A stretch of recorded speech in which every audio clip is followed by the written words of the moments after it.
चट्टानें तूफानों का भी रुख मोड़ देती हैं। हवाओं के भरोसे मत उड़, चट्टानें तूफानों का भी रुख मोड़ देती हैं। अपने पंखों पर भरोसा रख, अपने पंखों पर भरोसा रख, हवाओं के भरोसे तो पतंगे उड़ा करती हैं, पतंगे उड़ा करती हैं। आदरणीय उप प्रधानाचार्य महोदय, आज की इस प्रातःकालीन स्वामी विवेकानंद सदन की ओर से एक महत्वपूर्ण विषय के ऊपर अपने विचार साझा करना चाहती हूँ, जिसका शीर्षक है विद्यार्थी और जीवन का महत्व। विद्यार्थी जीवन मानव जीवन का एक महत्वपूर्ण समय होता है, जहाँ व्यक्ति शिक्षा और व्यक्तिगत विकास के माध्यम से अपनी नींव को मजबूत करता है और एक बेहतर भविष्य की ओर अग्रसर होता है।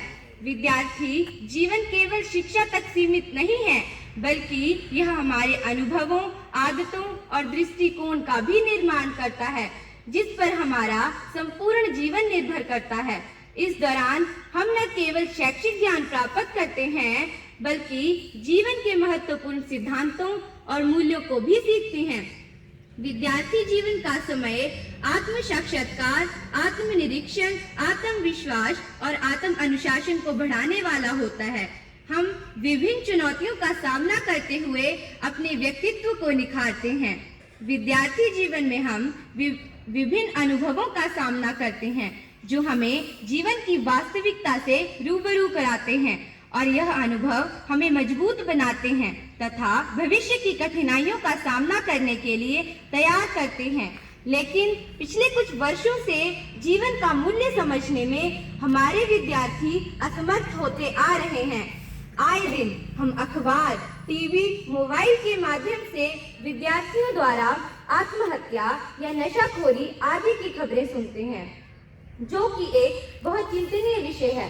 एक विद्यार्थी, माता पिता और यहाँ तक कि अध्यापक भी इस तरह की परिस्थिति में अपने आप को असहाय महसूस करते हैं।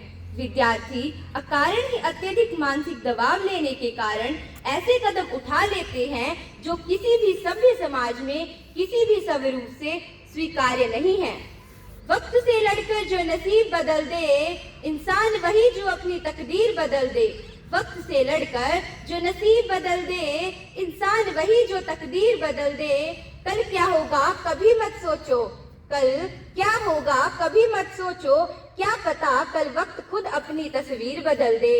बहुत बार हमारे जीवन में निराशा, दुख, अशांति, कठिनाइयां जैसे क्षण आते हैं, लेकिन बात जब अपने जीवन के नवनिर्माण की होती है तो इस मार्ग में कठिनाइयों का आना स्वाभाविक है। और मेरा मानना है कि समस्याएं चाहे कैसी भी क्यों ना हो, मनुष्य के दिमाग, हमारे मस्तिष्क से बड़ी कभी नहीं हो सकती।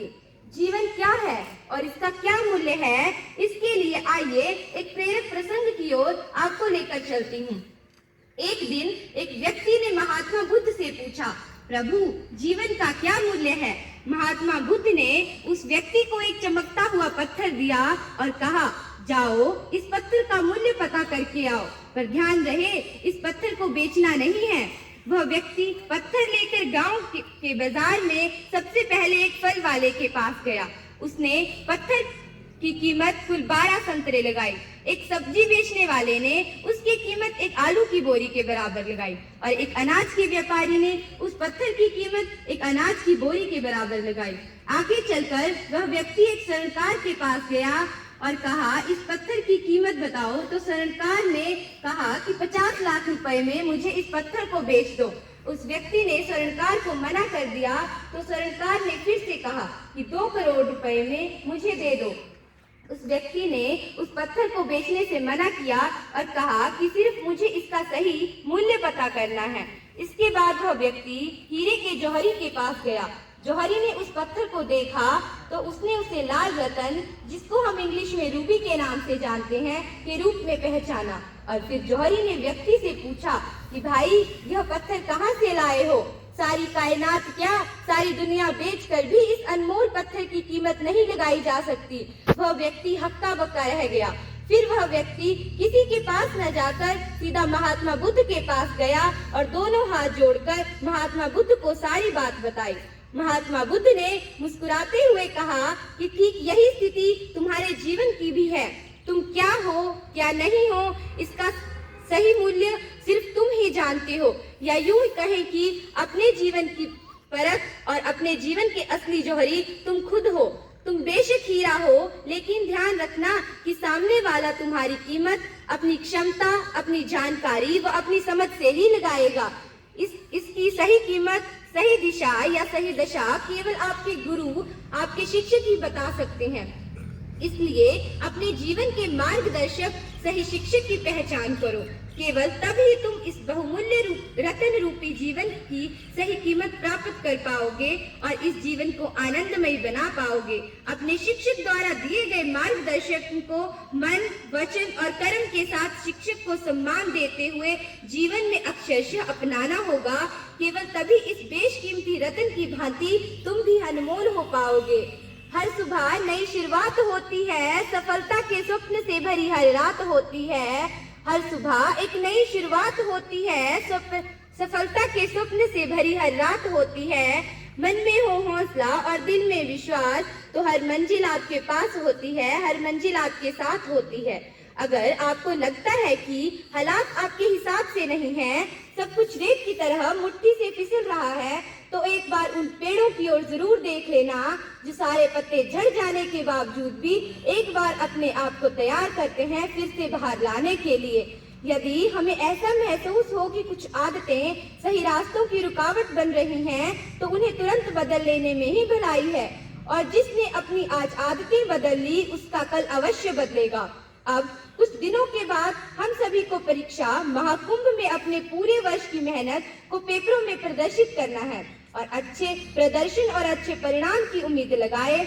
अपने अभिभावकों, अध्यापकों और समाज के साथ साथ अपने खुद की उम्मीदों पर भी खरे उतरना है। लेकिन इस सब के बावजूद एक बात का भी ध्यान रखना है कि अगर आप इन उम्मीदों पर न पूरी कर पाए तो जीवन यही समाप्त नहीं हो जाता। जीवन दिन, महीने, साल, सदियों में नहीं बदलता। जीवन तो उस लम्हे में बदलता है जिस लम्हे में आप जीवन को बदलने का फैसला करते हैं। आपका हर प्रयास आपको सफलता देगा, ये बहुत हद तक संभव नहीं होता। हर असफल प्रयास आपके जीवन को एक अनूठा अनुभव अवश्य दे जाता है। जैसे किसी ने कहा है, हर पेड़ फल दे ये जरूरी नहीं, हर पेड़ फल दे ये जरूरी नहीं, किसी की हवा, किसी की छाया भी सुकून दे जाती है। जीवन का मूल्य जीवन जीने के तरीके और उनमें अपनाए जाने वाले मूल्यों से जुड़ा होता है। जीवन के मूल्यों का पालन करने से विद्यार्थी का चरित्र मजबूत होता है और वह समाज में अच्छा नाम कमाता है तथा भविष्य में समाज और राष्ट्र के लिए उपयोगी बनता है। अंत में मैं अपने मनोभावों को इन पंक्तियों में समेटना चाहूंगी। जीत का जश्न मनाने का समय आएगा, पर तब तक मेहनत को अपना साथी बनाए रखना। जीत का जश्न मनाने का समय आएगा, पर तब तक मेहनत को अपना साथी बनाए रखना। रास्ते में अगर मुश्किलें भी आए तो उन्हें पार कर अपने हौसलों को बढ़ाए रखना। धन्यवाद। जय हिंद, जय भारत।